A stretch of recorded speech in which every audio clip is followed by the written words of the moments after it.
Today's guided insight centers around the importance of addressing and managing the causes and effects of work overwhelm. Overwhelm is an intense internal struggle to cope with the ongoing madness and chaos that can fill your day. When you feel inundated, swamped, and overloaded, all overwhelmed descriptor words, by the way, with the sheer quantity of things that you have to manage, you're likely to feel overwhelmed. At work, overwhelm results from a combination of things: excessive emails, hours and hours of online meetings, miscommunications, long days, excessive to-do lists, or lack of focus or even feedback you're waiting on that never seems to come. These are just a few of the potential catalysts. To put it succinctly, when you're overwhelmed, your life and your work feel out of control. It's like you're in the deep end of the swimming pool without a life preserver, and you don't know how to swim. This quite literally is why overwhelm is often described as the feeling that you're drowning. You might also have experienced overwhelm as the feeling that you're at a total loss of what to do next, like deer in the headlights stopped in its tracks. There you are, staring at your computer screen, stuck, unable to move forward, lost, despite your expertise or executing abilities. It could also feel like not wanting to get out of bed in the morning. This is more of that fight, flight, freeze reaction you experienced when you got stuck in front of your computer screen. It's a coping mechanism that then triggers additional effects of stress: headaches, body aches, emotional upheaval, insomnia, and an overall lack of resilience. You might even get to the point of overwhelm where you feel like another job might be the answer.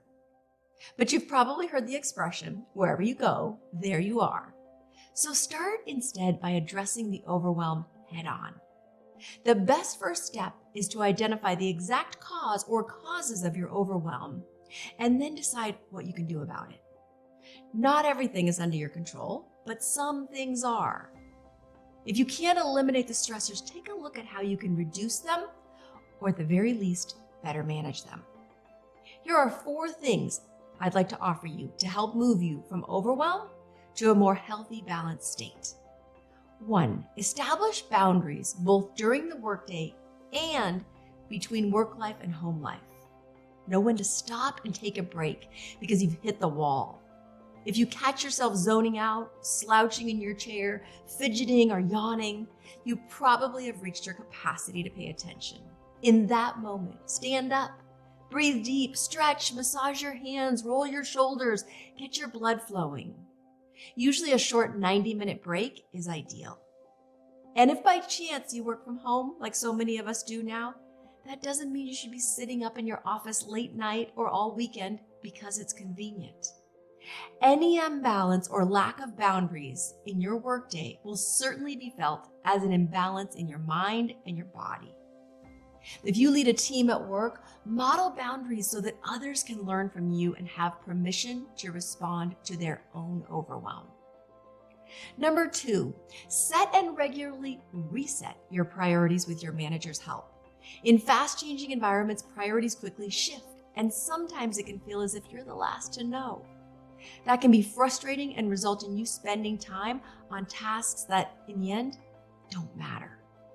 There's no quicker way to demotivate and disengage an employee than by having them spend time on tasks that don't matter. And that includes you. The only way to ensure your priorities are synced up to the company's priorities is to keep open lines of communication flowing with key decision makers. Number 3, be inquisitive, think critically, and respond creatively. Whatever you do, don't make assumptions or ruminate about what's wrong. Ask yourself, your manager, and your team questions like these. Do I really need to be involved? What's a realistic deadline for this initiative? Can I repurpose rather than create from scratch?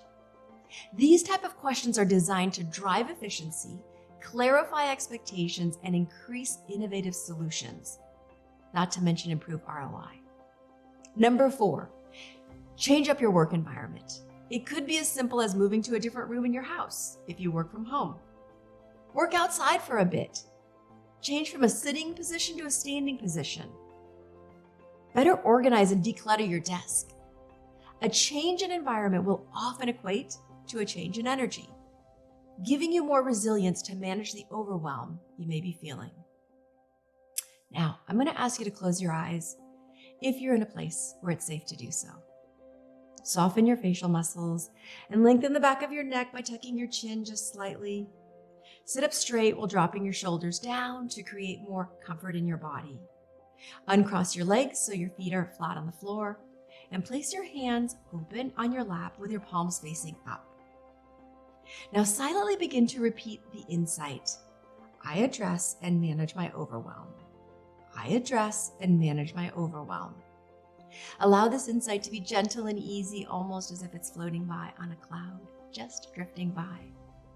For the next minute, let this insight be your primary thought. I address and manage my overwhelm.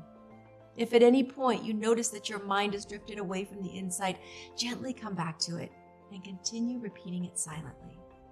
Allow the insight to settle into your mind and your heart. When you hear a soft chime, stop repeating the insight and be still with your eyes closed. I address and manage my overwhelm.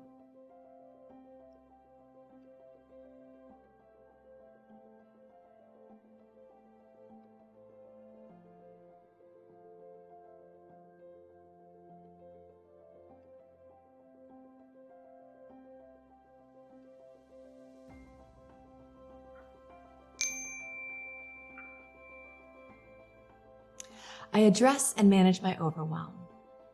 When you're ready, gently open your eyes. Today and every day, try to notice the feelings of overwhelm as they start creeping up. Consider what changes are under your control and make them. Honor the fact that you need balance between your work and your home, and that boundaries will, in the end, manifest better quality work in the most efficient way. When you proactively manage your overwhelm, you're choosing health and happiness. I can't think of a better goal to have. And remember, before you go out, go in.